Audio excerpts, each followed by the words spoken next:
What if 90s players played in the modern NBA game? What's good, YouTube? Sports Sports about that you got. So, we got thinking basketball, man. You better snap with this one. I'm going to say this. If we had a player like, I'm not going to say MJ, let's throw out, I want to say a Penny. Yeah, I'm going to throw out Penny Hardaway in his prime for what I seen. If we had a player like Penny Hardaway, bruh, he would be in the MVP votes, like the MVP, top 5 MVP ladder, I think, in his prime each year for sure. Top 3, he could make it probably at least 2 of the years. Just because of how much the superstars have, like how much power they have over their team compared to back then. The fact that Penny Hat can score from the post, the midi, his 3-point shot will obviously be a little bit better than what it was before. Just because of the era we're in, he's shooting more volume with the threes. He has to handle. He's 6'7". He's like exactly what the league will want nowadays. So I feel like a Penny Hardaway will be easy, bro. 25, like 9 and 7, if he really wanted to. I feel like he could do a 25, 9 and 7 based off what I've seen in the highlights. But let's get right into this video.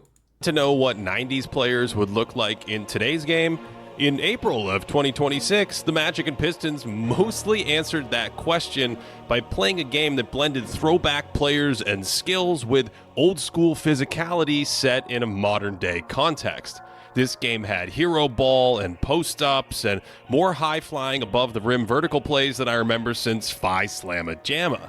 Let's start with the rim vertical plays that I remember since Phi Slamma Jamma. What's Phi Slamma Jamma and who is 22 on this team right now? Let's start with the obvious. Detroit went with their 2 non-shooters, Jalen Duren and Ausar Thompson, next to 2 shooters around the 40th percentile in our multi-year wide-open three-point shooting. So some 90s teams actually had more outside shooting than this Pistons team. Wow. That is, yo, bro, that's why you cannot listen to no propaganda, bro. Always look it up for yourself. Always do your own information on things, bro. Ausar was the biggest issue because more outside shooting than this Pistons team. Ausar was the biggest issue because when the Pistons stick him in the corner, Jalen Suggs can just roam off as he sees fit and blow up plays like this. Their Game 3 adjustment was to stick Ausar in the dunker spot on the baseline so his defender can't just leave him since he's a threat near the hoop. That produced more plays like this, with Thompson waiting near the rim as 2 Pistons come downhill off a pick and roll. Plays we'd see in the 2000s and even the 90s, where Ausar's defenders stayed near him. The Magic still wanted to help off the corner, but this fake creates enough space for Cade Cunningham, and part of this is a slower defender like Paolo Banchero can't jump into Cade's space as quickly. The next thing the Pistons tried was to... That's so smart of the coach to do that, bro, because then... But at the same time, though, really the matters on your point guard or whoever has the ball in their hands. Because if they're stupid with the ball, they can really mess this up. But if they're a really good playmaker like Cade is, they can end up abusing that he's in that spot. Use Ausar at the elbow, so Duren and Cade run action. Suggs roams to clog it up, which triggers a flare screen from Thompson as the ball changes sides, and suddenly the lane's open for Tobias Harris to attack, and he muscles in an and one. I mean, this is literally a 1980s play we've featured in videos before, with an empty side pick and roll inside the three-point line and a flare screen at the elbow from the other big man. Detroit's goal was to basically stop Suggs from roaming around the paint. He has to check on Ausar when he leaves the dunker spot, but Thompson has almost no scoring game in this area and throws it out of bounds. I think he would be better just setting the flare screen for Duncan Robinson, because later in the game, Suggs is roaming around on that exact same Celtics play. Ausar sets the flare, and Detroit's one sharpshooter gets a great look. Then on the very next play, they use Ausar like Draymond Green, dribbling to occupy Suggs. So when it changes sides, the lane's open again, and this should be a gimme, but Duren throws it out of bounds.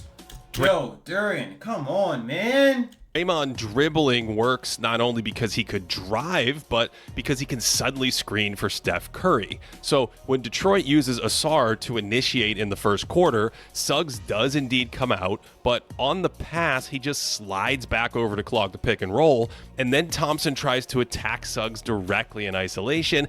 DHO. and that is very low percentage. Whereas when the ball kicks back out to Draymond on the outside, he's looking to pitch and screen instead of trying to score himself. So when Ausar catches it here, he could dribble at Robinson in the corner or even back at Cade and try to play 2-on-1 instead of 1-on-1. Jalen Duren actually did this successfully in the first quarter, dribbling back uphill at Cunningham for a 2-on-1 handoff and a rare converted three-pointer. To start the second half, they actually used Ausar as a screener to kind of Yo, when I realized basketball, when you make it to a small game inside the game, like the 2-on-1 situations, like it makes it way easier, bro. Like, so when you have a team full of people that know basketball, you could beat anybody for real. hunt Suggs out to the perimeter, and then from there, evolutionary Kevin Willis can come set the ball screen. Franz Wagner doesn't roam as well as Suggs, so there's a little more space for Cade to play his normal game. Next possession, same idea. When Ausar gets it back, he goes uphill to play the handoff game with Cunningham. This pulls Suggs out onto the ball. Cunningham just attacks, and suddenly it's great offense for the Pistons. And then because Ausar is free, grabs the board, dribbles it out again, and it's the exact same thing. Suggs is on Cade. Ausar clears out to the weak side dunker spot. Orlando has to help with someone else, and they get another skip pass and a great look. Basically, Orlando wants to clog the paint like it's 1986 and dare most Pistons to shoot to make them earn everything down in the paint. And the Pistons are looking for counters or lineups to make the game feel more open like it's actually the 2020s. It wouldn't be old school basketball without some post-ups, Tobias Harris just banging Suggs down low with the fadeaway, and we even had a very triangle offense-like possession with Harris flashing to the free throw line and going to work with his back to the basket. Off of this Pistons miss, Banchero runs straight to the rim and seals the smaller Robinson, entry pass, and triple team to force that miss. And Paolo had another one of these in the third, sprinting down court to force the mismatch. Then this Pistons help defense would be completely illegal back in the 90s, but Paolo gets free throws there anyway. The more fun one for me was at the end of the half. Ausar again tries to score himself, misses Duren on the lob, then Orlando's center, Wendell Carter Jr., hauls it down the court to get a... Bro, Ausar and a man, bro. Is it that hard to get a shot? Like, real talk. It's that hard? Like, bro, why are we, like, are y'all not putting up 1,000 shots in the off season, bro? Or just in a day just to get your shooting better, bro? Like, you guys are athletic. You guys literally have like 99 athleticism. Y'all can just get a catch and shoot shot consistent. It'll be wraps. Why can't y'all just do that? Another transition post up against Robinson. Banchero never tries the pass, but as Thompson comes to help, the corner get thrown a couple more $1 million to get in the gym war. Is that what it is? Opens up. Ausar tries to play defense with his back to the ball, putting the Pistons. Ausar, bro. Why are we doing flight football moves in game?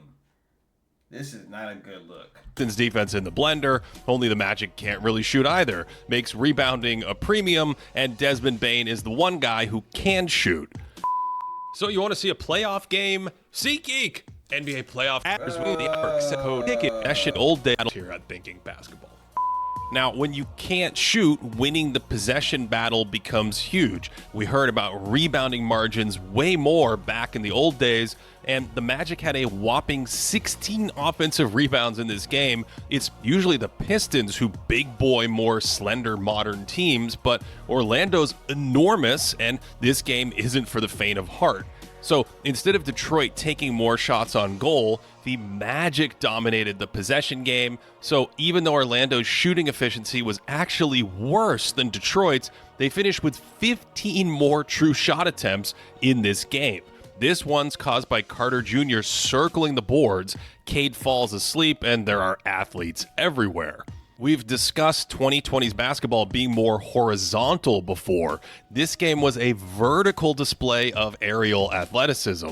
Detroit had 18 blocks in the game. That is the third most blocks on record by a team in a playoff game. Isaiah Stewart himself had 8 blocks, the most ever in a postseason game for a player logging under 20 minutes. Stewart had 8 blocks? Oh my goodness. And this is where the modern style of play with big men trying to attack off the dribble really merged with the size and athleticism of these rosters.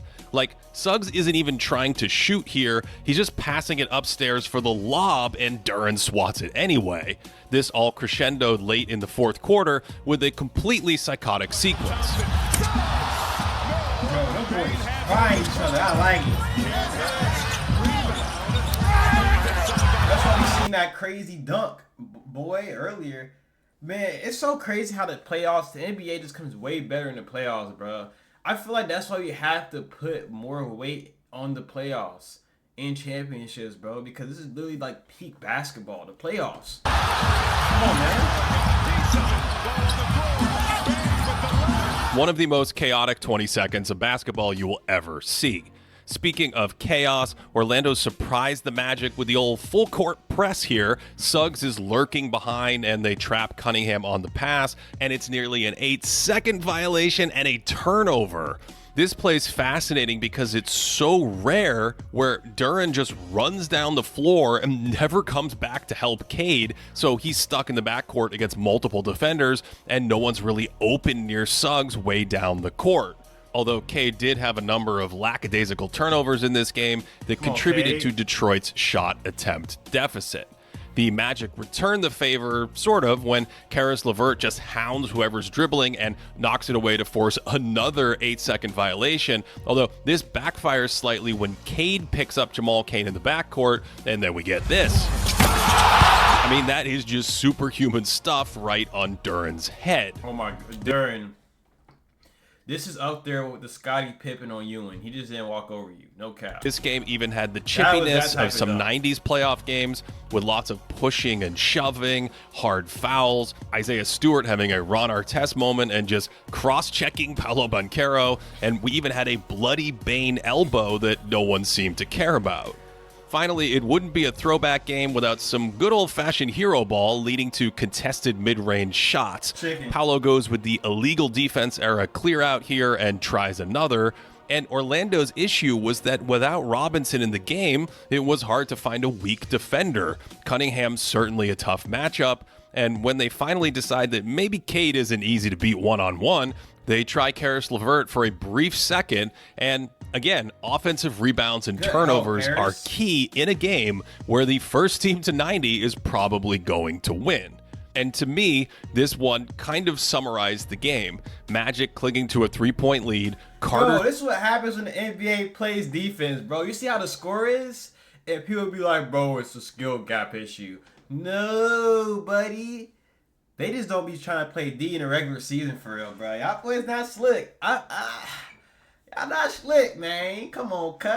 Screens starts rolling only to re-screen. That fake just destroys Stewart, who ends up recovering on the wrong side of the pick, so Bane gets some daylight, and it's better to be lucky than good. Because outside shooting is hard for 90s players, and on the other end, Detroit forgets all of their ideas about spacing Asar Thompson. He ends up driving it himself, and another vertical contest. What a game. Orlando and Detroit himself and Yo, I'm not gonna lie, bro. This is an average, casual Jordan layup, bro. Two people jumping at you.